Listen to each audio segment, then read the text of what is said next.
ఆదివారం దినాన నీ సన్నిధానములు నిన్ను ఆరాధించాలి. ఆదివారం దినాన నీ సన్నిధానములు నేను ఆనందించాలి. కారణం నీవే నన్ను ఆశీర్వదించే దేవుడు అని చాలా మంది సిద్ధపడుతూ వస్తారు. మీకు ఒక చిన్న ఎగ్జాంపుల్ చెప్తారు. ఇక్కడ ఉన్నటువంటి వాళ్ళలో కొందరు అనేకమైనటువంటి చర్చీలకు వెళ్ళి ఇక్కడికి వచ్చినటువంటి వాళ్ళు, అనేకమైనటువంటి చర్చీలను నేను కూడా తిరిగి చూసాను, వెళ్ళాను. కానీ వాళ్ళ మందిరాలలో అరుకోణం నుండి వస్తారు వాళ్ళ చర్చి, అరుకోణం అవతల నుండి వచ్చేవాళ్ళు ఉన్నారు. గుమ్మడి చర్చి సిటీలో ఉందంటే గుమ్మడిపూడి నుండి వచ్చేవాళ్ళు ఉన్నారు, ఎక్కడో వేలచేరు నుండి వచ్చేవాళ్ళు ఉన్నారు. అనేకమైనటువంటి ప్రాంతాలలో నుండి, చుట్టుప్రక్కల నుండి 30, 40, 100, 200 కిలోమీటర్ల దూరం నుండి కూడా వచ్చి ఆరాధన కలుసుకుని వెళ్ళేవాళ్ళని నేను చూశాను. కానీ దేవుడు నీ ఇంటి ముందే పెట్టాడు మందిరాన్ని, నీ ఇంటికి దగ్గరలోనే పెట్టాడు మందిరాన్ని, నీ ఇంటికి దగ్గరలోనే మంచి వాక్యం, ఆత్మీయ జీవితంలో ఎదగగలగడానికి శ్రేష్టమైనటువంటి వాక్యాన్ని బోధించగలిగే ఒక సేవకుడిని నీకు ఇచ్చాడు. నీ కుటుంబం కొరకు చక్కగా ప్రార్థించగలిగే, ఆత్మల పట్ల భారం కలిగిన దైవజనుని, దైవజనురాలను మీకు ఇచ్చాడు. కానీ ఈ స్థలాన్ని, సమయాన్ని ఎలా వాడుకుంటున్నారనేది ఈ క్రొత్త సంవత్సరంలో ఒక ప్రశ్నార్థకంగా వేసుకోండి. హల్లెలూయా, హల్లెలూయా. సరే, ఈ సమయంలో మనం అందరం ఒక ఆశ కలిగి ఉంటాం, ప్రతి ఒక్కరికి ఒక ఆశ కలిగి ఉంటాం. ఏం ఆశ అంటే, క్రొత్త సంవత్సరంలో మనం అడుగుపెట్టాం. 2025 సంవత్సరంలో ఏదో ఒక రీతిగా మనం ఈదుకుంటా వచ్చి 2026 సంవత్సరంలో పడిపోయాం. దేవుడు మనకు సహాయం చేశాడు, దేవుడు మనల్ని నడిపించాడు, ఏదో ఒక రీతిలో ప్రభు మనల్ని నడిపించాడు. ఈ 2026 సంవత్సరంలోనైనా దేవుడు ఒక అతిశయమైన కార్యాన్ని, ఒక ఆశ్చర్యమైన కార్యాన్ని నా కుటుంబంలో చేయాలి, నా జీవితంలో చేయాలి, నా ఆత్మీయ జీవితంలో చేయాలి, నా విశ్వాస జీవితంలో చేయాలి, నా బిడ్డ విషయంలో చేయాలి, నా కూతురు విషయంలో చేయాలి, నా మనవడి విషయంలో చేయాలి, నా మనవరాల విషయంలో చేయాలి, నా భర్త విషయంలో ఒక నూతనమైన కార్యాన్ని దేవుడు చేస్తే నేను చూడాలని ఆశపడుతున్నాను అనుకునేవాళ్ళు ఎంతో మంది ఉంటారు. నా కూడా 2026 సంవత్సరం నా సేవా జీవితానికి, నా కుటుంబ జీవితానికి, మా వ్యక్తిగతమైన జీవితానికి ఒక ప్రత్యేకమైనటువంటి ఆత్మీయ అనుభవం ప్రభు నడిపించాలి, ఆయన కార్యాలు మా పట్ల జరిగించాలని నేను కూడా ప్రార్థన చేస్తున్నాను. సరే, ఈ కార్యాలు చేయాలంటే ఏంటి, ఏం జరగాలి, ఏంటనేది మనం చూద్దాం. అందుకని హబక్కూకు అంటాడు, భక్తుడైనటువంటి హబక్కూకు, ప్రవక్త అయినటువంటి హబక్కూకు, తెలుగు బైబిల్లో 771 పేజీ, హబక్కూకు 3వ అధ్యాయము 2వ వచనం, హబక్కూకు 3వ అధికారం 2వ వచనం. நீர் வெளிப்படுத்தினதை நான் கேட்டேன், எனக்கு பயம் உண்டாயிற்று. கர்த்தாவே, வருஷங்களின் நடுவிலே உம்முடைய கிரியை விரும்பியும் வருஷங்களின் நடுவிலே அதை విలంగ பண்ணும். చాలండి. క్రీస్తునందు ప్రియమైన దేవుని బిడ్డలారా, ఆయన అంటున్నాడు, ప్రార్థన చేస్తూ హబక్కూకు, ప్రవక్త అయినటువంటి హబక్కూకు దైవ సన్నిధానంలో ప్రార్థన చేస్తూ ప్రభువున కార్యాన్ని అడుగుతున్నాడు. ఆయన ప్రభు సన్నిధానంలో ఏమంటున్నాడంటే, యెహోవా, నిన్ను గూర్చిన వార్త విని నేను భయపడుచున్నానయ్యా. ఏంటంటే, యెహోవా, సంవత్సరములు జరుగుచుండగా నీ కార్యము నూతనపరచుము, సంవత్సరములు జరుగుచుండగా దానిని తెలియజేయము అని అంటున్నాడు. సంవత్సరములు జరుగుచుండగా నీ కార్యము నూతనపరచయ్యా. ఏంటి, ఏ నూతనపరచమంటున్నాడు? దేశంలో చాలా భయంకరమైనటువంటి అన్యాయం, అక్రమం జరుగుతుంది.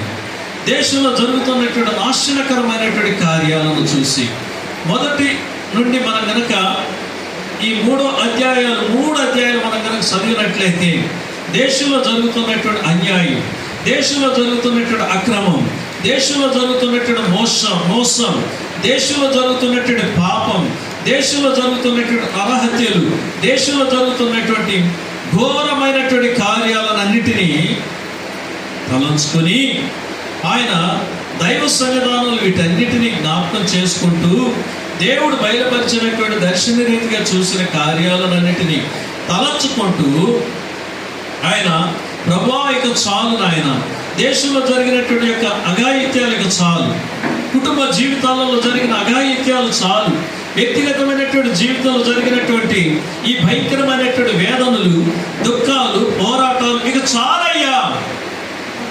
కనుక సంవత్సరములు జరుగుతుండగా నీ కార్యమును నూతనపరచయ్యా మా జీవితాలలో, మా రాజ్యములు, మా ప్రజల మధ్యలో. ఎందుకంటే 2వ అధ్యాయం 14 వచనంలో చూస్తే ఏమంటున్నాడంటే, భూమి యెహోవా మహాత్మ్యమును గూర్చిన జ్ఞానముతో నిండియుండును అంటున్నాడు. అసలు అంత మాత్రమే కాదు, దేశంలో జరుగుతున్నటువంటి అన్యాయాల, అక్రమాలను భరించలేక ఎవరు మొదలు పెడుతున్నారంట? 2వ అధ్యాయం 11 వచనం. 2వ అధ్యాయం 11 వచనం. గోడలలోని రాళ్ళు మొరపెట్టుచున్నవి, దూలములు వాటికి ప్రత్యుత్తరం ఇచ్చుచున్నవి. ఎలా ఉందో చూడండి. గోడలలో ఉన్నటువంటి రాళ్ళు వాటి మధ్యలో జరిగే అన్యాయాన్ని, అక్రమాన్ని, ఆ 4 గోడల మధ్యలో జరిగే అఘాయిత్యాలను చూసి మనిషి చేత సృష్టింపబడినటువంటి రాళ్ళు, గోళ్ళు దేవునికి మొరపెడుతున్నాయట. అయ్యో మేము చూడలేము, మా మధ్యలో ఇలాంటి అఘాయిత్యాలు జరుగుతున్నాయి, మా మధ్యలో ఇలాంటి అన్యాయాలు జరుగుతున్నాయి. ప్రభువా ఏంది ఈ యొక్క అన్యాయం అనేది అవి మొరపెడుతుంటే వాటికి దూలాలు ప్రత్యుత్తరం చెప్తున్నాయంట. ఎలా ఉందో చూడండి పరిస్థితి. అంటే ఈ సృష్టి కూడా ప్రతిదీ కూడా భరించలేకపోతుంది ఈ పాపాన్ని, ఈ అన్యాయాన్ని, అక్రమాన్ని. జనాలలో దైవ భయం లేదు, రాజ్యంలో దైవానుసారమైనటువంటి ఉద్దేశాలు లేవు, దారి తప్పిపోయారు. అందుకని హబక్కూకు ఇవన్నీ చూసి వేదన పడుతూ, ఆయన దుఃఖపడుతూ, బాధపడుతూ అంటున్నాడు, ప్రభువా ఇక చాలయ్యా, సంవత్సరం గడుచుచుండగా, జరుగుచుండగా నీ కార్యాన్ని నూతనపరచయ్యా. ఎంతకాలం నాయన, ఎంతకాలం ఈ అన్యాయం, ఎంతకాలం ఈ ఘోరం అని ఇక నూతనపరచు ప్రభువా, నూతనమైన కార్యాలను చేయండి, సమాధానంతో కూడిన కార్యాలను చేయండి, నెమ్మదితో కూడిన కార్యాలను చేయ్యా. ఎంతకాలం ప్రభు ఈ దుఃఖం, ఎంతకాలం ప్రభు ఈ యొక్క తెగుళ్ళు, ఎంతకాలం ప్రభు ఈ భయంకరమైనటువంటి భయాలు అని అని అడుగుతున్నాడు. యెహోవా నీ సంవత్సరములు జరుగుచుండగా నీ కార్యము నూతనపరచు.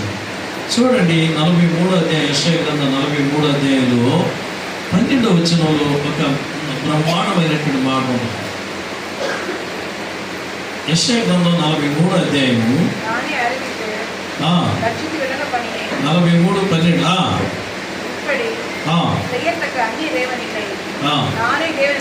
43:13 చదవండి పాస్టమ్మ గారు.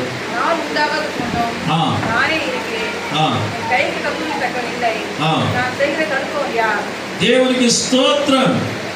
ఎందుకు హబక్కూకు దేవుని దగ్గర అడుగుతున్నాడంటే, యెహోవా నీ కార్యములు సంవత్సరములు జరుగుతుండగా నీ కార్యములను నూతనపరచమని ఎందుకు అడుగుతున్నాడంటే, ఆయన అంటాడు 13వ వచనంలో, ఈ దినం మొదలుకొని నేనే ఆయనను, నా చేతిలో నుండి విడిపించగలవాడు ఎవడును లేడు, నేను కార్యము చేయగా త్రిప్పివేయవాడెవడు.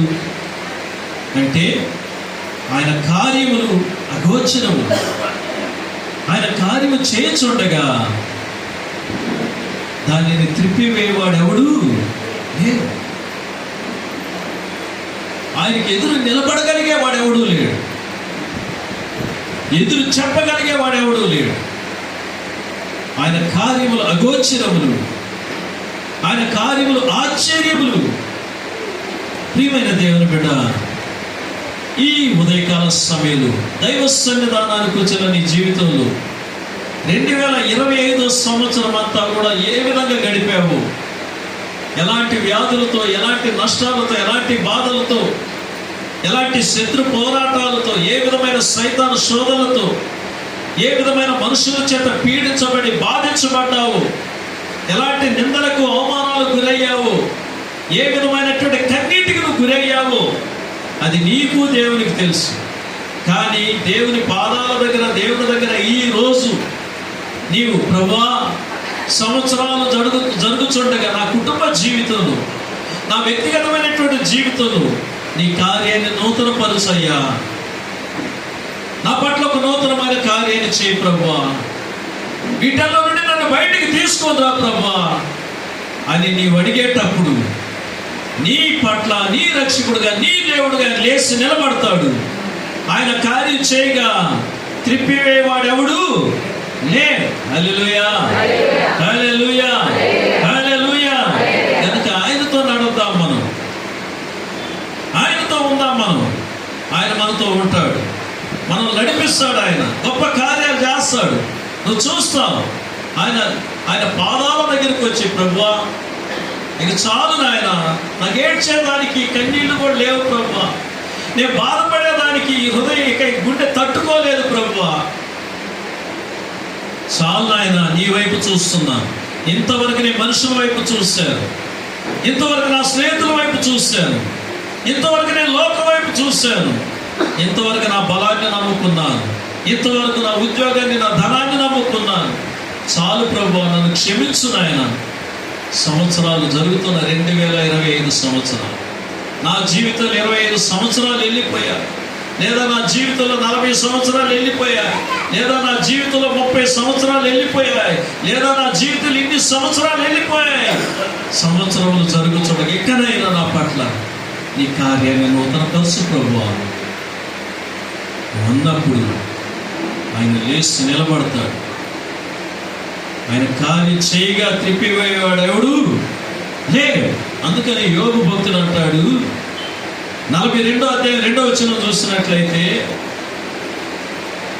అయ్యా నీవు సమస్తమైన క్రియలను చేయగలవనియు అని అంటాడు. నీవు సమస్తమైనటువంటి క్రియలను చేయగలవనియు అంటే నువ్వు సమస్తాన్ని చేయగలవు. నువ్వు ఉద్దేశించినది ఏది నిష్ఫలం కానేరదని నేను ఇప్పుడు తెలుసుకుంటుని. హల్లెలూయా. గమనించండి, ఇక్కడ యోబు ఎన్ని సంవత్సరాలు బాధపడ్డాడో మనకు తెలియదు. ఇన్ని సంవత్సరాలు యోబు యొక్క జీవితంలో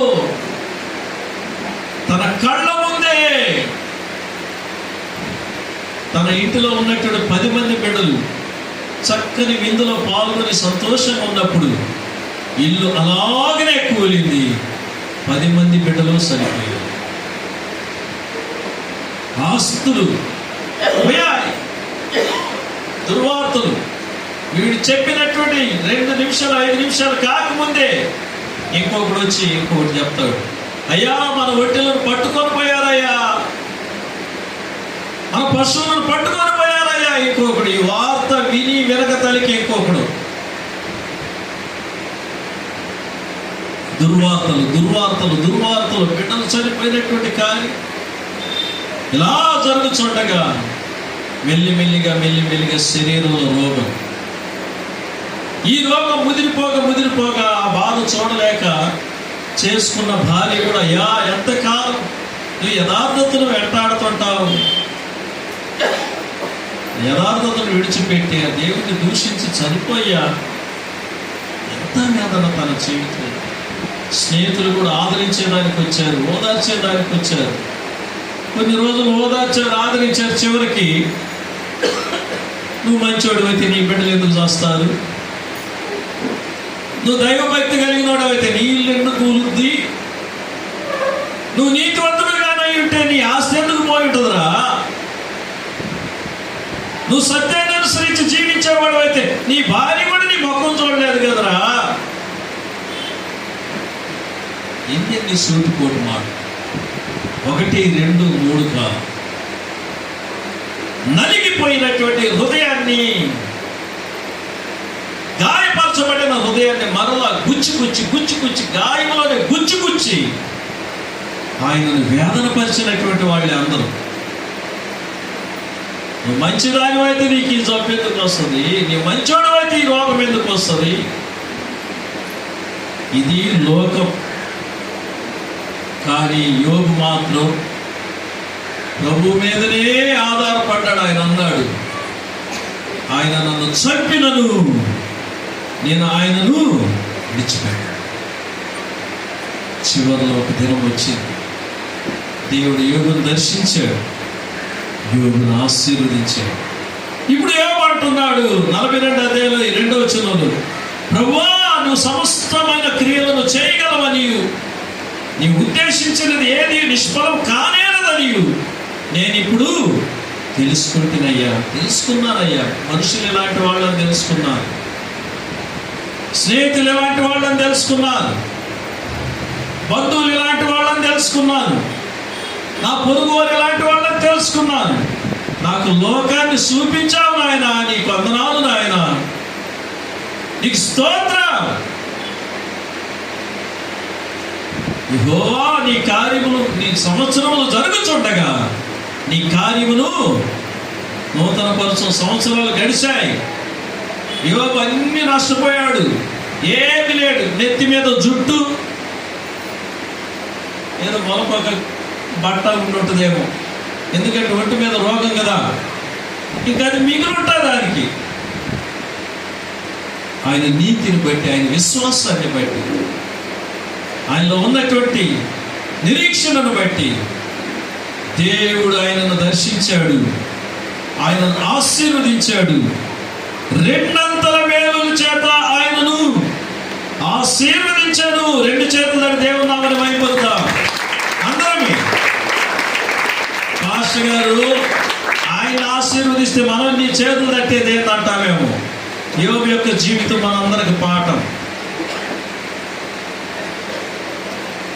ఈరోజు ప్రభువా సంవత్సరములు జరుగుతుండగా నీ కార్యములు నా పట్ల నూతన పరుచయ్యా, నా కుటుంబంలో, నా బిడ్డల విషయంలో, నా కుటుంబ విషయంలో నువ్వు అడిగేటప్పుడు దేవుడు కనికరం కలిగిన వాడు గనుక, దీర్ఘశాంతపరుడు గనుక నీ విశ్వాసమును చూసి, నీ నీతిని చూసి, నీకు తగిన రీతిగా ఈ 2026వ సంవత్సరంలో నిన్ను 2 ఆశీర్వదిస్తాడు ఆయన.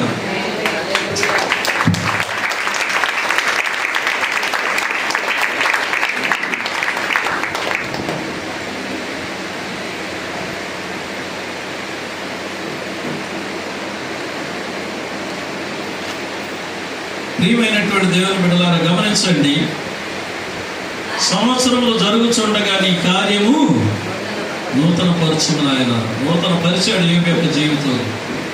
ఎన్ని సంవత్సరాల నుంచి బాధపడుతున్నాను, ఎన్ని సంవత్సరాల నుంచి నరకాన్ని అనుభవిస్తున్నాను ఈ కుటుంబ జీవితంలో, ఎన్ని సంవత్సరాల నుంచి అవమానాలను భరిస్తున్నావు.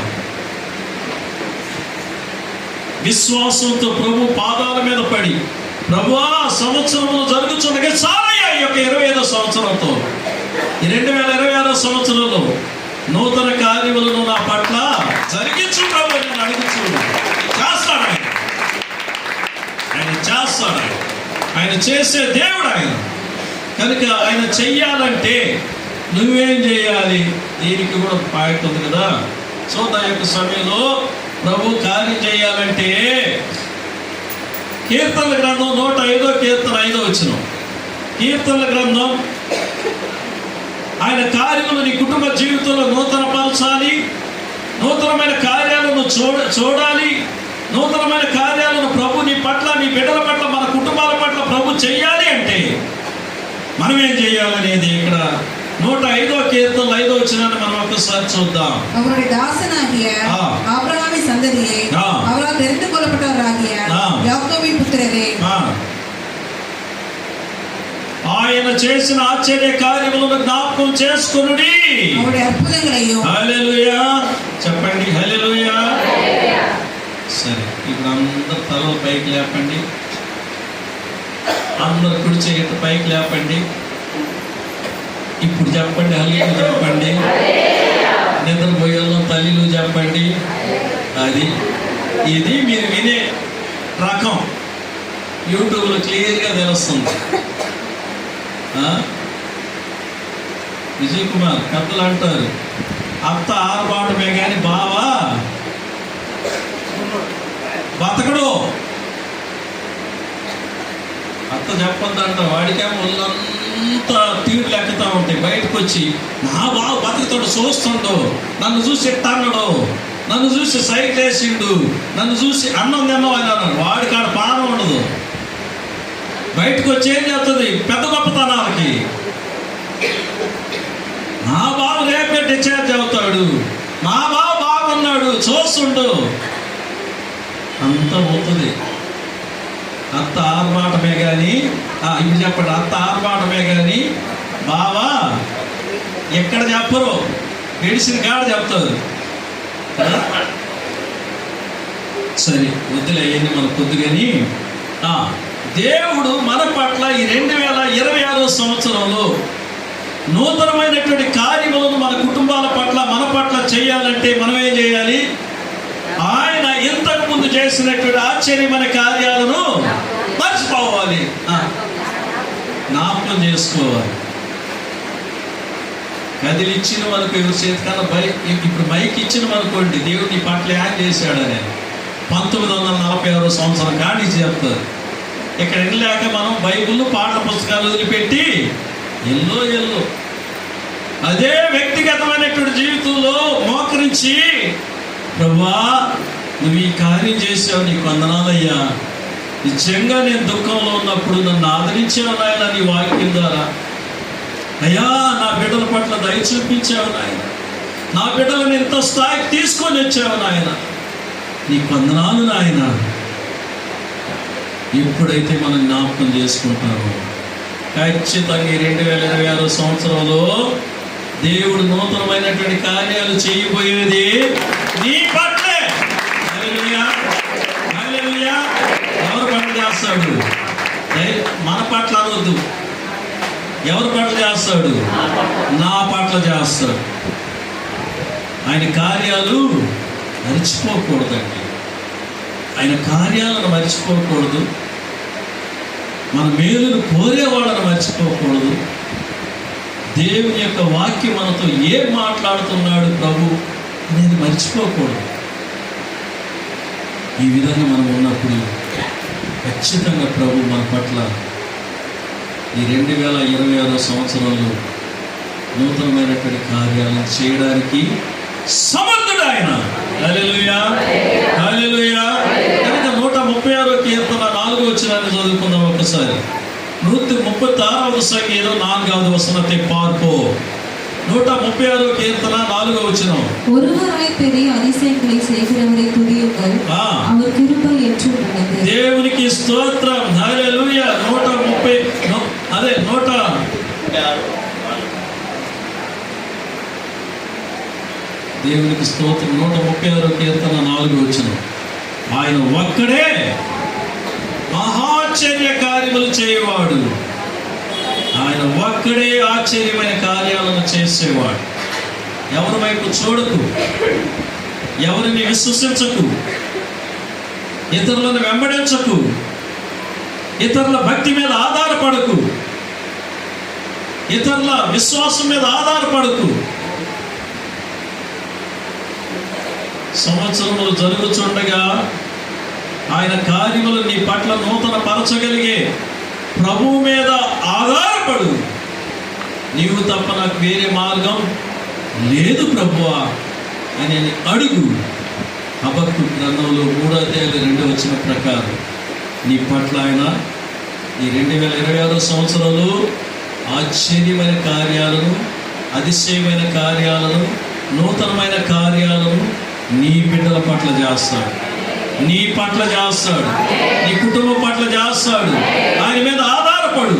మనుషుల మీద ఆధారపడితే ఎవరేం చెప్తే అది నమ్మదు. దయచేసి దేవుని మాటను నీ కుటుంబం పట్ల దేవుడు నూతనమైన కార్యాలు చేస్తారు. దేవుడి మాటలు దీవించరుగాక. కళ్ళు మూసుకుందాం. కూర్చున్న స్థలంలోనే అందరం కళ్ళు మూసుకుందాం. అందరవి కళ్ళు మూసుకుందాం. ఒక్క నిమిషం మీ బిడ్డల కొరకు, మీ కుటుంబాల కొరకు మాత్రం ప్రార్థన చేసుకోండి. ఎవరి కొరకు చేయొద్దు దయచేసి. నీ కుటుంబం కొరకు, నీ బిడ్డల కొరకు, నీ మనవ సంతానం కొరకు. ఈ సంవత్సరం ఎవరు ఆసుపత్రులలో నేను చేరాను, నాకు ఎంతో డబ్బు ఖర్చు అయింది అనకూడదు. దేవుడు మన డబ్బులను ఆశీర్వదించాలి. దేవుడు మనల్ని ఆశీర్వదించాలి. దేవుడు మనల్ని బలపరచాలి. దేవుడు మన పట్ల అద్భుతం చేయాలి. చేసేదానికే ఆయన ఉండేది. భయపడకు. ఈ సంవత్సరం నువ్వు గొప్ప కార్యాలను చూస్తావు. ప్రార్థన చేసుకో. ఇక నేను మాట్లాడు, ఒక్క నిమిషం నేను మాట్లాడు. ఈ ఒక్క నిమిషంలో నువ్వేం ప్రార్థన చేసుకుంటావో చేసుకో.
యవన బిడ్డలు మీ స్టడీస్ విషయంలో కూడా ప్రభువా నూతనమైన జ్ఞానాన్ని ఇవ్వండి అయ్యా. నూతనమైన జ్ఞాపక శక్తిని ఇవ్వండి అయ్యా. నూతనమైన ప్రార్థనా శక్తిని ఇవ్వండి అయ్యా. ఈ 2025 సంవత్సరం వరకు ఏదో నేను తెలుసో తెలియనటువంటి ప్రభు రీతిగా బ్రతికానయ్యా. ఈ 2026లో నూతనమైనది పరిశుద్ధాత్మ శక్తి చేత నన్ను నింపు నాయన అని అన్నాడు.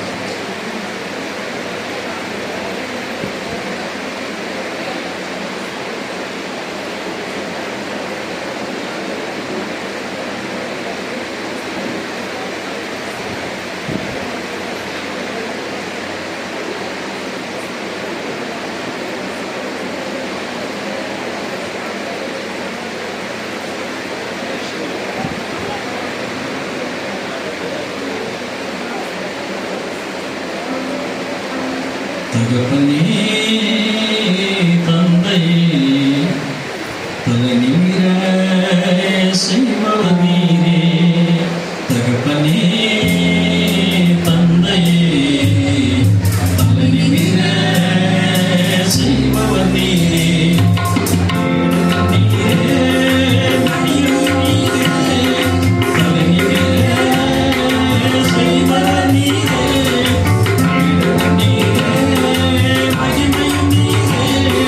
Hallelujah.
పెట్టుకో డైరీలో, డేట్ అయితే, వారం అయితే, సమయం అయితే. నా దేవుడు నీ పట్ల ఈ 2026 సంవత్సరంలో నువ్వు అనుకున్న దానికన్నా, ఊహించిన దానికన్నా